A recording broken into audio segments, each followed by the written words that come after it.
Denis Saklakov, vous êtes investisseur, vous êtes développeur, vous investissez dans le domaine de l'immobilier notamment. On est en train de voir en ce moment toute une euphorie sur le marché boursier américain. Alors expliquez-nous ce qui se passe, du moins ce que vous comprenez par toute cette euphorie sur le marché boursier américain. Merci pour votre question. Le premier est l'euphorie générale du marché. Peut-être l'illusion, c'est un mot plus exact ici.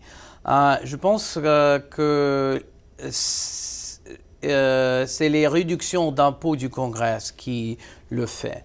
Le second est l'anticipation d'une hausse des taux d'intérêt et de la part de la Fed et des marges plus importantes que la compagnie.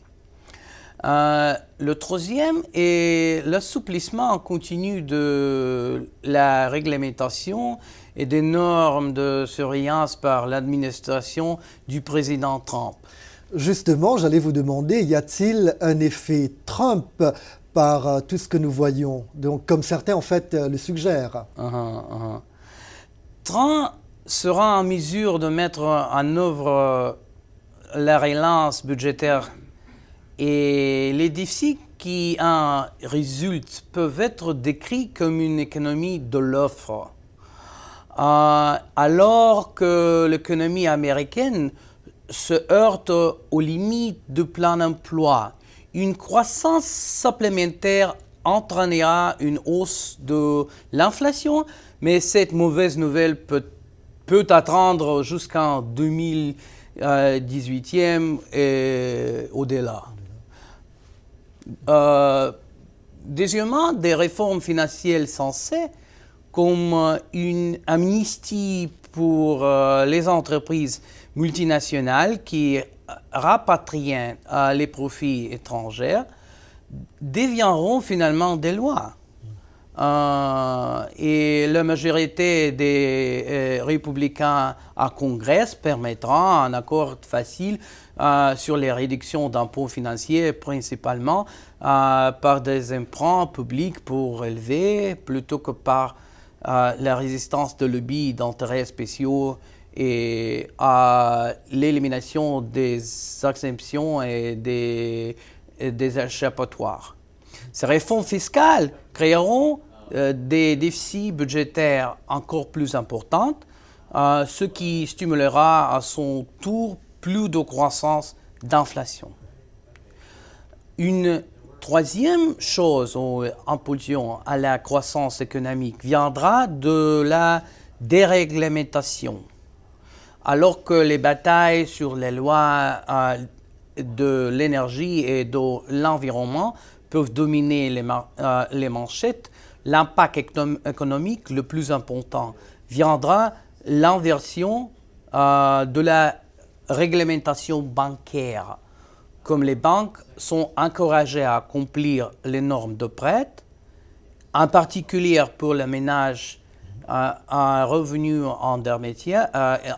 intermédiaire, une reprise de la construction résidentielle et de la consommation financière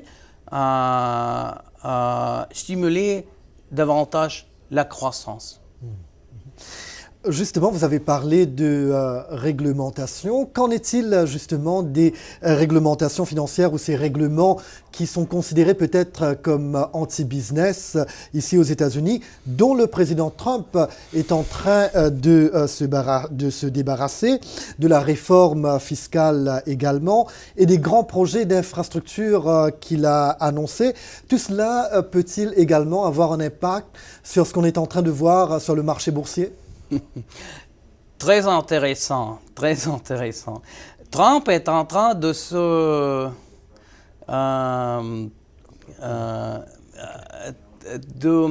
je peux dire comme ça. Okay. Maintenant, pour les mauvaises nouvelles, pour la première fois depuis les années 1930, les États-Unis ont un président qui considère le commerce comme un jeu à somme nulle. Et la rhétorique de la campagne protectionniste de Trump n'a peut-être été conçu littéralement, mais s'il ne respecte pas les restrictions commerciales qu'il promet, les républicains subiront un contre-coup de ce qui constitue maintenant leur principal électorat. Et les électeurs des industries et des régions en déclin. Voilà. D'accord. Et ces chiffres records signifient-ils également que Wall Street n'est pas concerné par tout ce qui se passe à Washington, D.C. Nous savons qu'il y a des enquêtes qui sont menées, il y a tout le temps ce bis-bis permanent entre les démocrates et les républicains. Donc il y a cette atmosphère qui est assez lourde à Washington, D.C. Donc Wall Street ne se sent pas du tout concerné d'après vous? C'est bien difficile à dire maintenant, mais vous savez, je peux dire que Wall Street attend toujours. Et si la situation change, et Wall Street va réagir immédiatement, je vous assure. Ok, donc j'ai raté ça un petit bout. Bon, ok. Donc on peut continuer.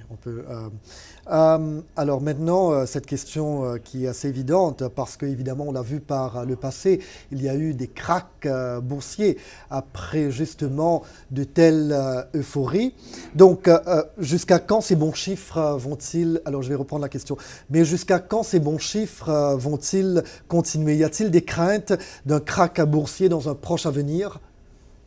Les grands chiffres vont persister jusqu'à ce que le risque devienne une connaissance commune. Ils commencent à se rendre compte et il y a un signe noir sur la Wall Street étant soit une entreprise importante, soit en développement de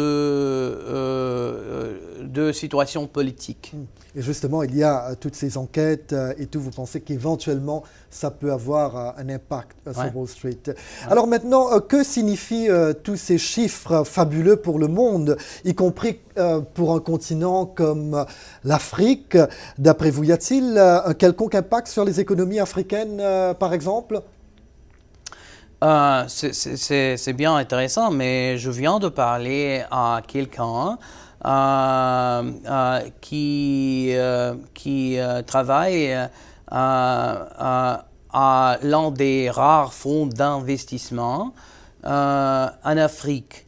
Ils ont confirmé mon attente que la croissance actuelle aux États-Unis réduit les incitations à l'investissement en Afrique presque à zéro.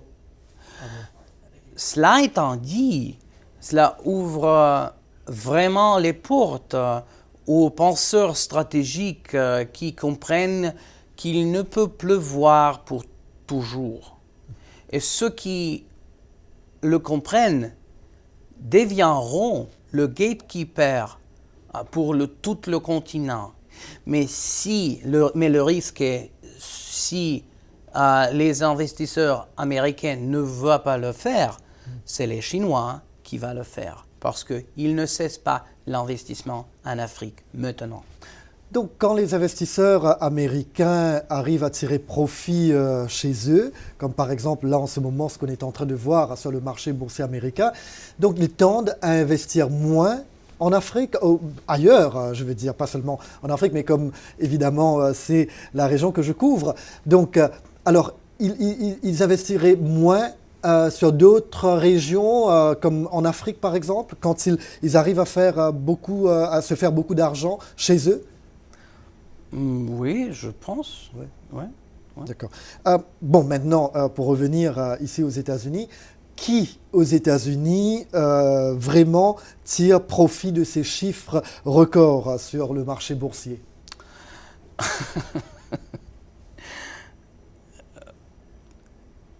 Vraiment, je dois vous dire que c'est des hommes d'affaires de Wall Street.